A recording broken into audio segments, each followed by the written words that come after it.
Welcome to Scream Therapy. I'm your host, Jason Schreurs.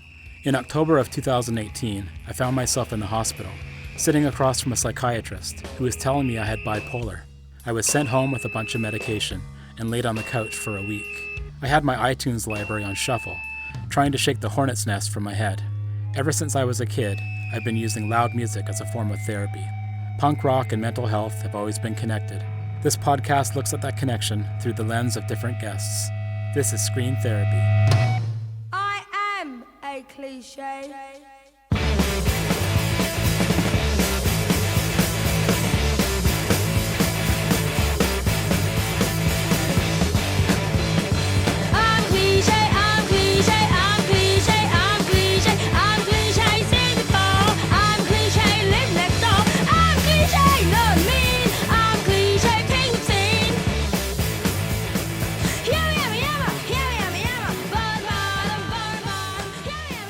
Imagine if your mom was one of punk rock's most beloved icons. Celeste Bell is the daughter of Poly Styrene, best known as the vocalist of X-Ray Spex, one of the most influential late 70s London punk bands. Take that, Sex Pistols. In the documentary film I Am a Cliché, Celeste documents her mom's life, one where Celeste watched Poly struggle with mental health. What many people didn't know about Poly was she lived with bipolar and experienced rapid cycling between depression and mania, sometimes 2 or 3 times a month. This began affecting her at a young age and required hospitalization just as X-Ray Spex were approaching punk legend status. While I Am a Cliché does tackle Celeste's challenging relationship with her mom, the film is ultimately a celebratory homage to Poly, the trailblazing musician, writer, and fashionista. And it doesn't shy away from addressing bipolar, a part of Poly's life that caused her despair, but also helped to fuel her awe-inspiring creative spirit.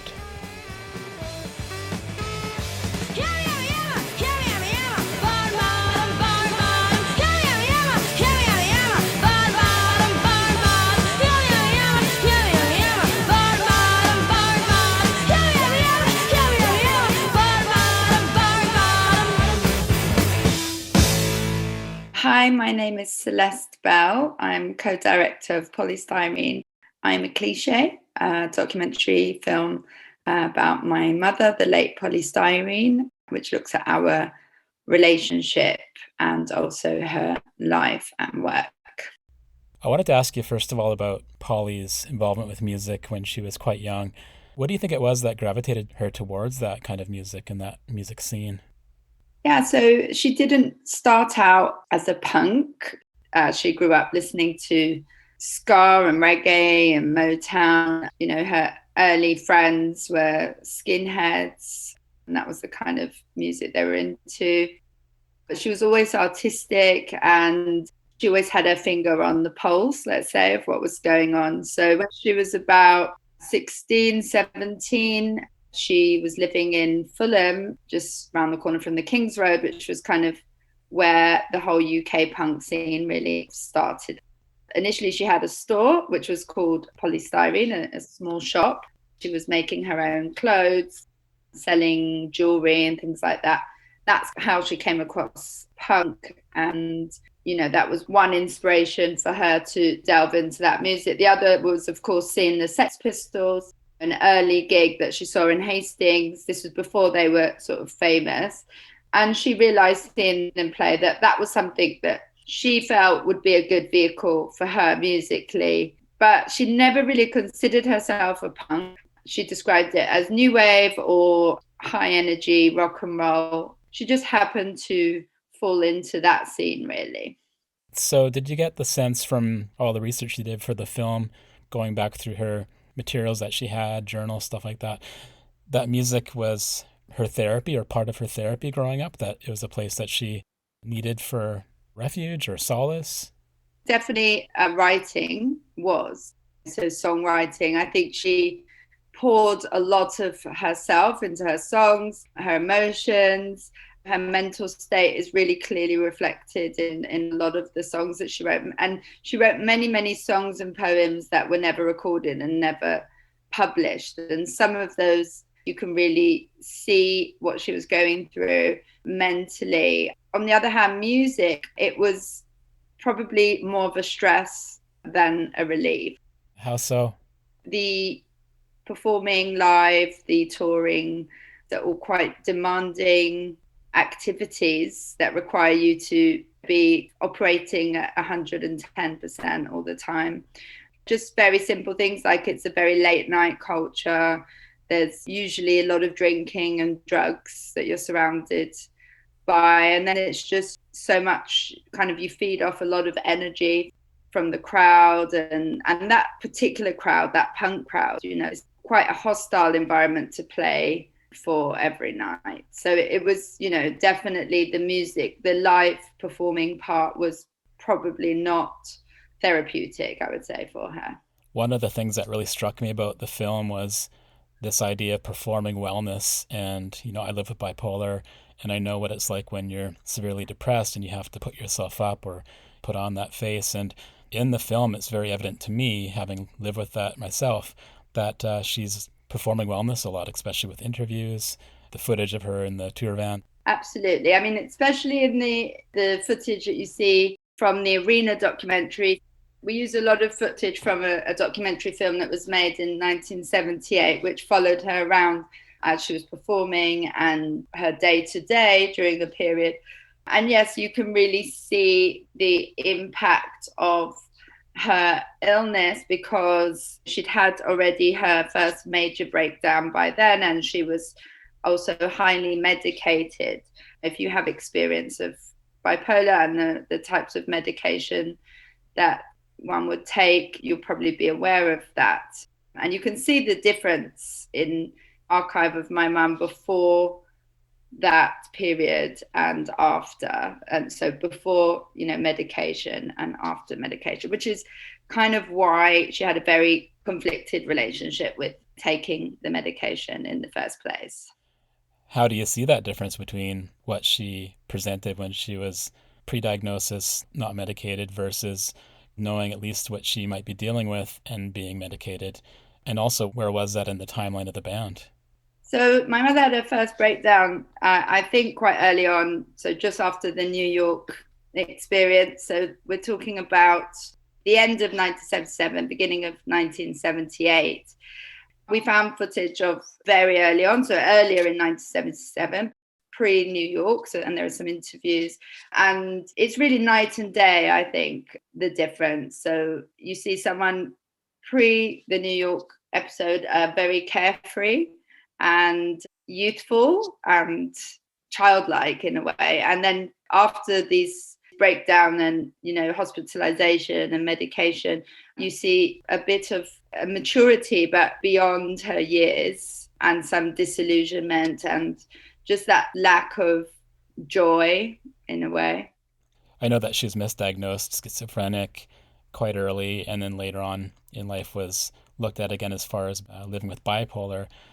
Do the mood cycles of bipolar really play into her presentation around playing music, and then later in life, were those cycles that people in her life were seeing as being very much the up and downs of bipolar, the manic and the depressive? Definitely, I think most people who knew my mum sort of post 77, that's how we understood her to be, because she was always going through these cycles. So my mother had a severe form of bipolar disorder, so she experienced rapid cycling. These ups and downs would be quite severe and would happen very frequently. So in 1 month, she could have 2 or 3 cycles during a bad period. So it was definitely something that everyone was used to, kind of a part of who she was, but it was obviously a very stressful thing to go through. How much did her condition play into the end of the band? It's hinted at in the film that potentially that was the reasons why the band had to dissolve. I know there's other things going on. I would say it was the most important reason. I think from my mum's perspective, she really needed a break. In particular, she needed a break from touring and performing live, which is what was being demanded of her, you know, was expected. And she had all kinds of obligations to fulfill with her manager, with her record label, and with the band. And I think that pressure just became too much. It was not going to be sustainable for her. So I think she needed to really take a long break. she didn't want to stop music. So that's why one of the reasons why I think she developed a new kind of musical direction, which was much more acoustic and also studio based. Her first solo album was a studio album that she never performed live. She never promoted with gigs or anything like that. So I think it's clear from that decision that she wanted to continue making music, but on her own terms. And she wasn't prepared to undergo the cycle of highs and lows that performing live was, and negative impact that had on her mental health. Yeah, the touring lifestyle. Sleep is such a huge thing with bipolar. Like you mentioned, playing shows, exhaustion, all these things that played into it. And even the circadian rhythm of not having a proper daily schedule. I can totally understand how that might look being on the road and playing as many shows as X-Ray Spex played. Absolutely. And obviously, my mother enjoyed so much about being in the band. It was her band that she put together. The first year, those first months, you know, she was on a real high. I think also her bipolar experience also gave her, as I said, a kind of maturity. That trauma left her as a much more mature person. And I think she became very critical as well of the whole show business, entertainment, and music industry kind of machine that she found herself in. And I don't know if she would have come to that realization if she hadn't had that breakdown. Curious to know when you came into the world and where Poly was at that point in her life. I was born in 1981. My mother had left the band already, and she just finished her solo album when I was born. I think it had been released already. It was still a difficult period for my mum, but she very much wanted to be a mother, and she'd kind of transformed her life already by the time I was born. So she'd given up punk. She'd embarked on a total lifestyle overhaul, which included, you know, healthy eating.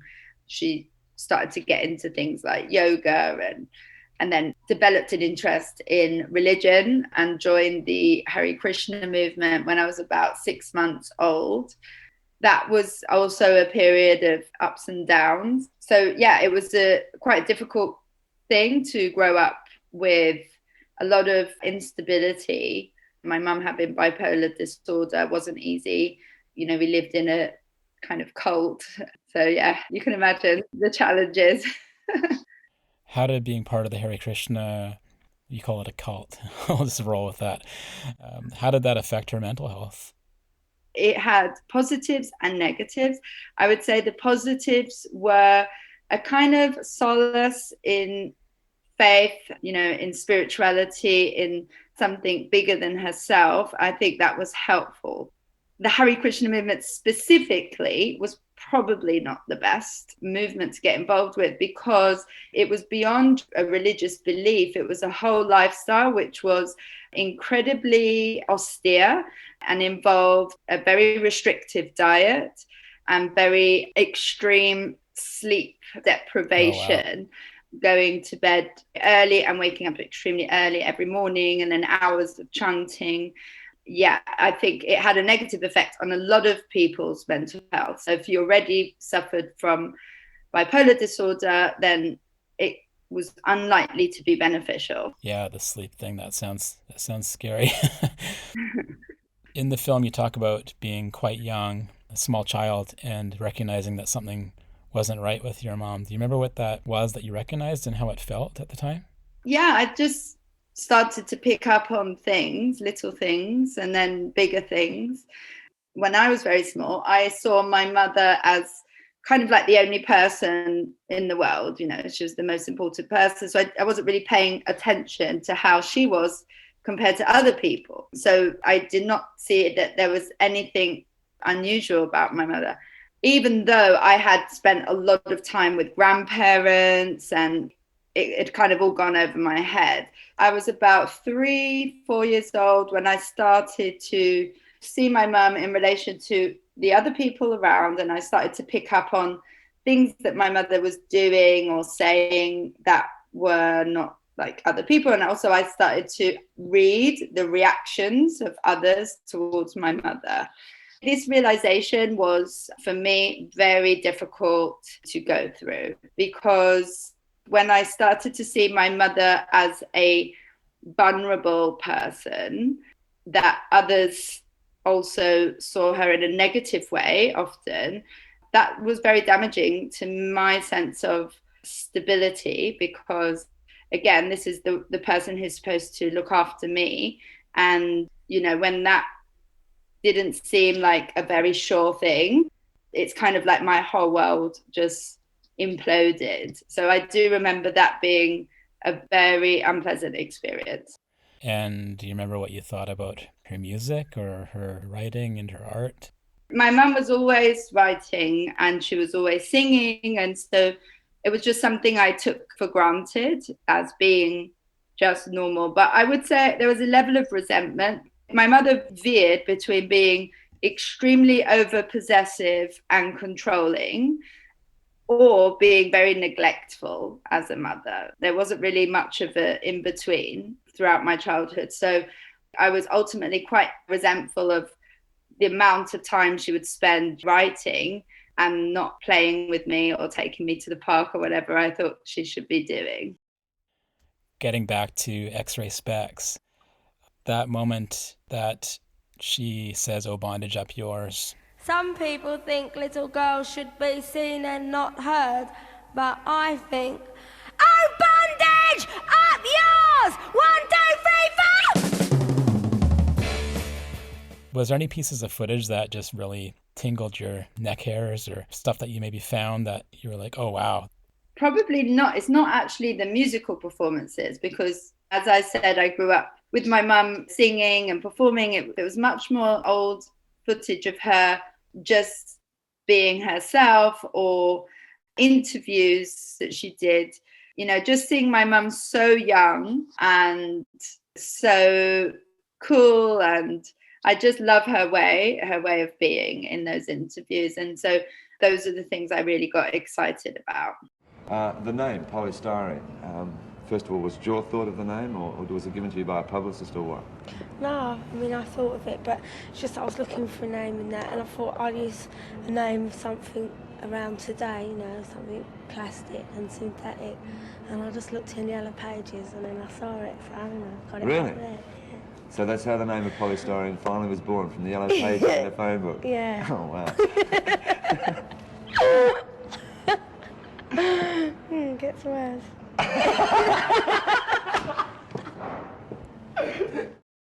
She's considered a real inspiration to a lot of people, you know, accepted in the punk scene. The punk scene back then was a lot more unforgiving than it is now.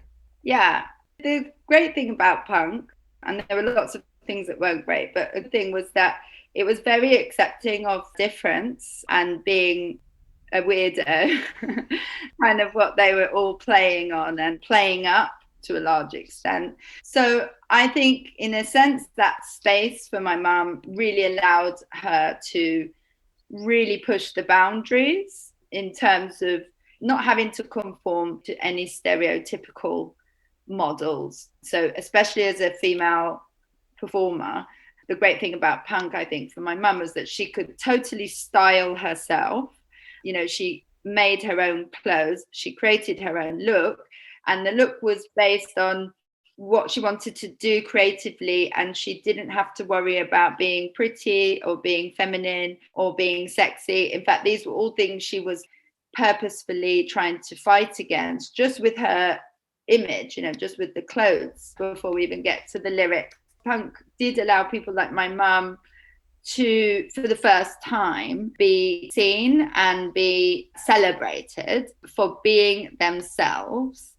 So I think that was really great. But then, of course, being a very young person, I think beyond being a woman and being a woman of color and suffering with mental illness, I think being a very young person in the music industry, it was very, very hard then. And I think it continues to be very, very hard today, because it's a kind of mill that chews people up and spits them out at very young age, when they're still developing, they're still growing, and they're still developing their personality, which is not fully formed, until you're like in your mid-20s.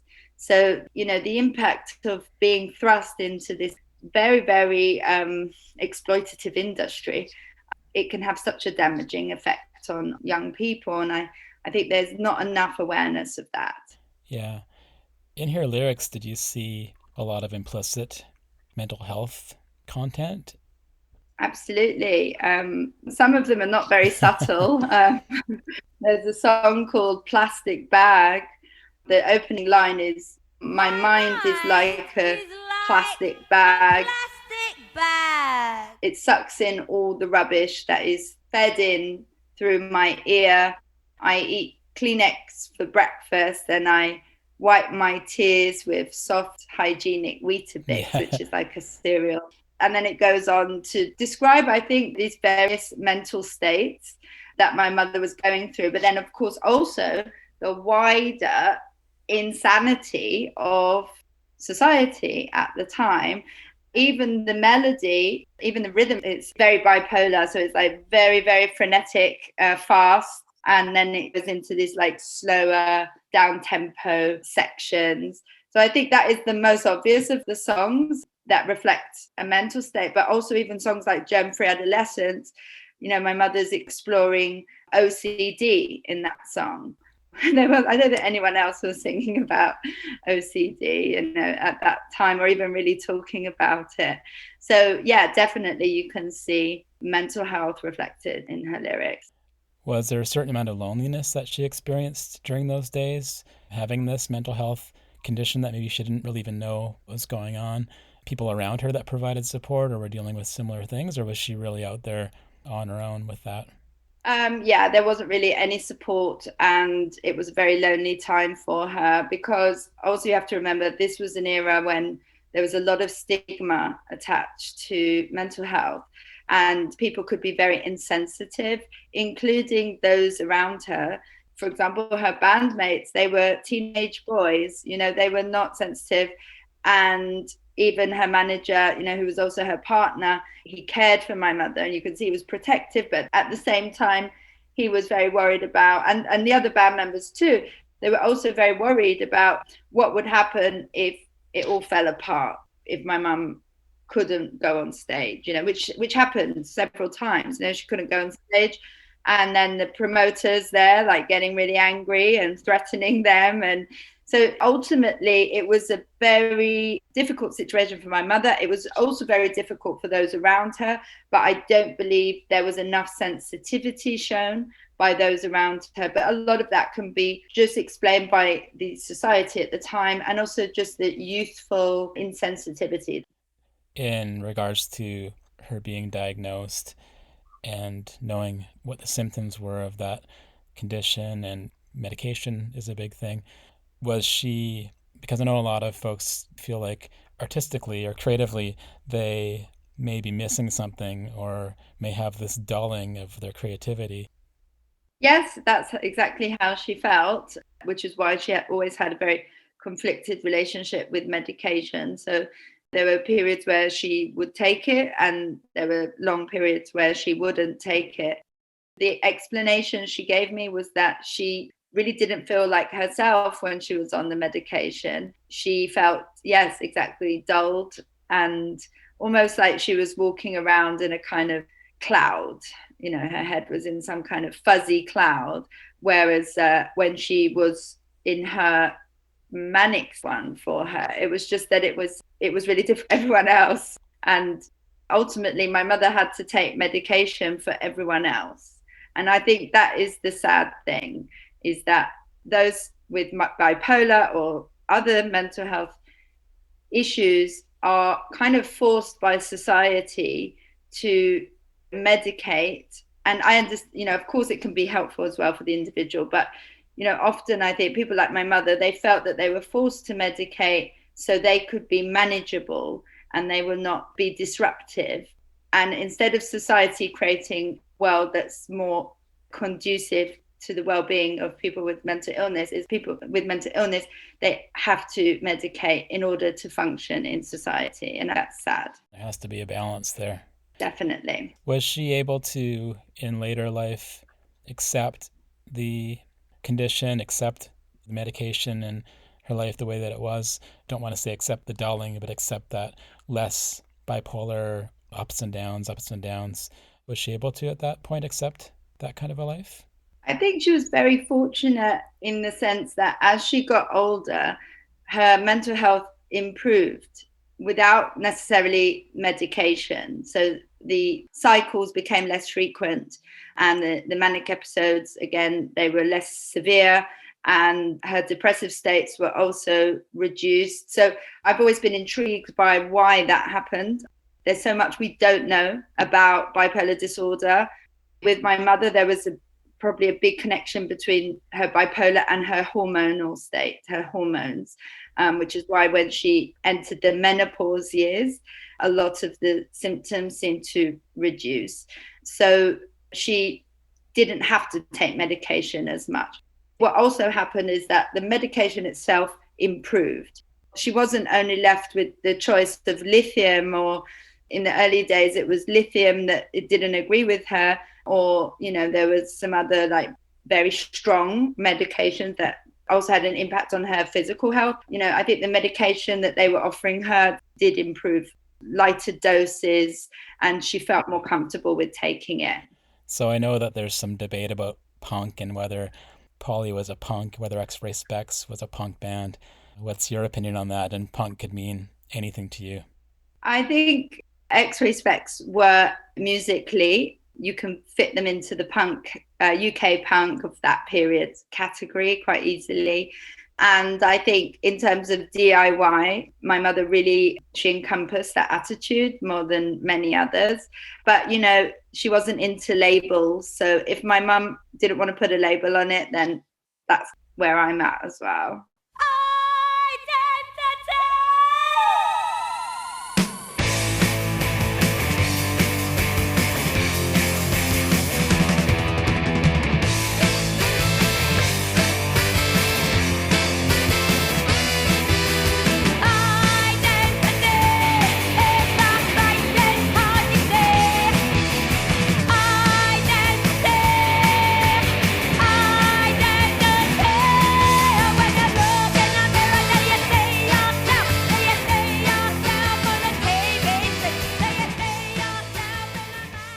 That was my conversation with Celeste Bell, filmmaker and daughter of the late Poly Styrene of X-Ray Spex. Celeste-Bell.com.